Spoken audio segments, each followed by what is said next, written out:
Autorickshaw കത്തിച്ചതിനെ തുടർന്ന് CPM-ഉമായി പോരാടിയ ഒരു കണ്ണൂർ സ്വദേശി ചിത്രലേഖയെ പ്രേക്ഷകർ ഓർമ്മിക്കുന്നുണ്ടാവും. ആ ചിത്രലേഖ അന്തരിച്ചു. അർബുദബാധയെ തുടർന്ന് ചികിത്സയിലിരിക്കെയാണ് മരണം. 2005-ലും 2023-ലും ചിത്രലേഖയുടെ ഓട്ടോറിക്ഷയ്ക്ക് തീയിട്ടിരുന്നു. അർജുൻ കല്യാട് ചേരുന്നു കൂടുതൽ വിവരങ്ങളുമായി. അർജുൻ കല്യാട്, എപ്പോഴായിരുന്നു മരണം?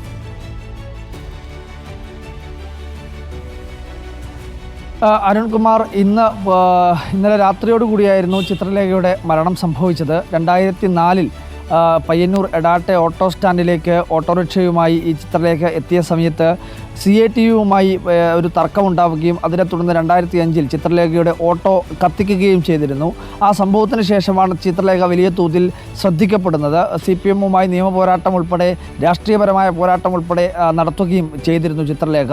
അതിനുശേഷം ചിത്രലേഖ പയ്യന്നൂരിൽ നിന്ന് താമസം മാറുകയും മയ്യൽ കാട്ടാമ്പള്ളി പ്രദേശത്തേക്ക് താമസം മാറ്റുകയും ചെയ്തിരുന്നു. അതിനുശേഷം 2023-ൽ ചിത്രലേഖയുടെ ഓട്ടോ വീണ്ടും കത്തിക്കുന്ന സംഭവം ഉൾപ്പെടെ ഉണ്ടായിരുന്നു. അതും CPM-ഉമായി ബന്ധപ്പെട്ടുകൊണ്ടുള്ള തർക്കമാണ് തുടങ്ങിയിട്ടുള്ള ആരോപണമായിരുന്നു ആ ഘട്ടത്തിൽ ചിത്രലേഖ ഉന്നയിക്കുകയും ചെയ്തത്. ആ പ്രദേശത്തെ CPM പ്രവർത്തകരാണ് ഇതിന് പിന്നിലെന്നുള്ള കാര്യം ചിത്രലേഖ ആ ഘട്ടത്തിൽ തന്നെ പറയുകയും ചെയ്തതാണ്. എന്നാൽ അതിനുശേഷം ആരോഗ്യപരമായി ഒരുപാട് പ്രയാസം ഉൾപ്പെടെ ചിത്രലേഖ നേരിടുകയും അവസാനം അത് അർബുദ രോഗമാണ് എന്ന രീതിയിൽ തിരിച്ചറിയുകയും ചെയ്തു.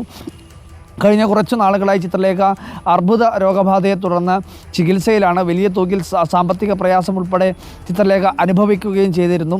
സാമൂഹ്യ മാധ്യമങ്ങൾ ഉപയോഗിച്ചുകൊണ്ട് ചികിത്സയ്ക്ക് പണം ആവശ്യപ്പെടുന്ന ഒരു ഘട്ടം പോലും ചിത്രലേഖയ്ക്ക് ഉണ്ടായിരുന്നു. എന്തായാലും കണ്ണൂരിൽ CPM-ഉമായി നേർക്കുനേർ പോരാടിയിട്ടുള്ള ഒരു യുവതിയാണ്, അല്ലെങ്കിൽ ഒരു സ്ത്രീയാണ് ചിത്രലേഖ എന്ന കാര്യത്തിൽ തർക്കമില്ല.